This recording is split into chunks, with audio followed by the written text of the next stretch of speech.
बारामती पशुवैद्यकीय महाविद्यालयाला अजित पवारांचं नाव द्या. परळीतील पशुवैद्यकीय महाविद्यालयाला गोपीनाथ मुंडेंचं नाव द्या. बीडमधील कार्यक्रमात आमदार धनंजय मुंडेंनी ही मागणी केली आहे. अजित पवारांचं नाव देण्याचा प्रस्ताव मंजूर असल्याचंही पंकजा मुंडेंनी म्हटलेलं आहे.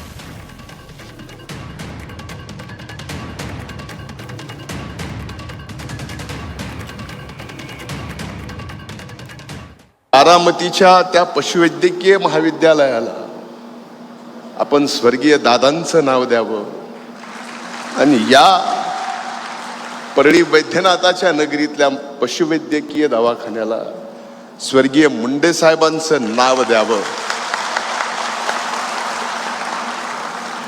आमचं सर्व स्वप्न या ठिकाणी पूर्ण होतील. आणि सन्माननीय अजित दादा यांचं नाव बारामतीला देण्याचा प्रस्ताव आम्ही अप्रूव्ह केलेला आहे.